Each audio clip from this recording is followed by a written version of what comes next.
It is 8:44 on the path forward. After a year of lockdowns and social distancing, it looks like an end to this pandemic is at least in sight. And now is the time to start really dusting off those interpersonal skills that we haven't had a chance to practice in a while. Mental toughness expert Eric Grittmeyer is joining us with some simple tips to help rebuild relationships. Eric, this is so important. Thank you for joining us, first of all. Absolutely. Thanks for having me back, Megan. I can't wait. We got to get better people skills, right? We're having a hard time with this right now. And I think you forget about that. You know, you've been with your family inside a house, maybe doing some virtual happy hours or meetings. But beyond that, people haven't been in the same room. So what do we have to keep in mind?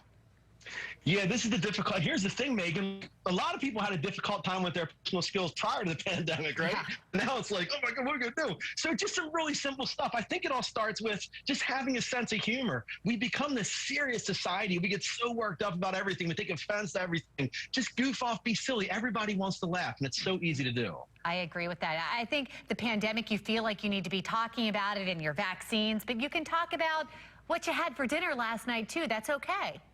And we can talk about fried Twinkies and fried Oreos and Peeps. As you and I were already doing this morning. So another tip that you are giving us is remembering names. And this is so important to have a good relationship with someone.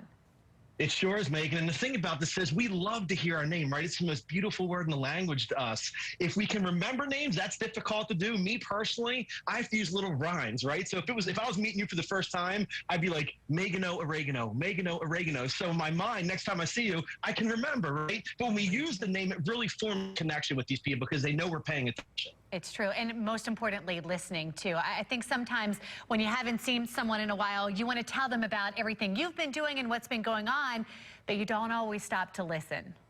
Well, we listen with the intent to reply, not with the intent to understand. That's the problem. And it's all about me, me, me, me, me. Yeah. So we're listening to somebody else talk. We're listening just long enough to formulate our response. And once we have our response, normally everything that follows that, we don't even listen to. And then we wait for that microsecond for them to stop talking so we can chime back in with that response, as opposed to listening with truly the intent of understanding where that person's coming from. It just makes sense. What if you get into a situation where you realize, oh, I'm not doing this right? You know, can I salvage this? Yeah, it's all about self-awareness, Megan. This is the key is with emotional intelligence. It's why I'm so infatuated with the brain, right? It's all about self-awareness. So it's acknowledging and just going into these situations prepared to know, okay, it's not about me, it's about them. And if you can make that person feel like your world's revolving around them, instant connection. And it makes you feel better in turn, too, knowing that they know that you're listening.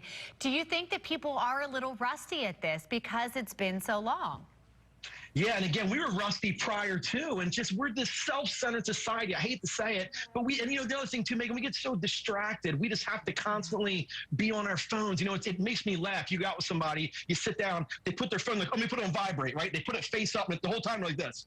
Yeah. It's like, come on, it's no good, right? You might as well just leave the ringer on. Put it away, leave it. If you want to get somebody's undivided attention, take the phone, put it away. Once you do that, they know you mean business. Nobody's without their phone these days. You know, Eric, you gave another tip, and it was expanding your emotional vocabulary. What does that mean?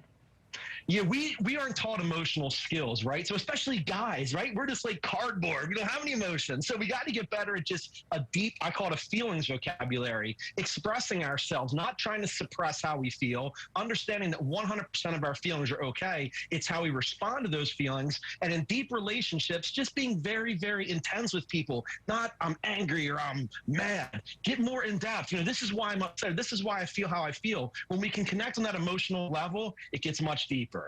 And in turn, Eric, I'd like to take this time to say thank you for joining us, and we appreciate all your tips and your help. You're the best, Megan. I've been listening to you, too. I've been listening to you. Have a great day. We got this working. We're good. Thank you. 8:48, it's what it's all about. Let's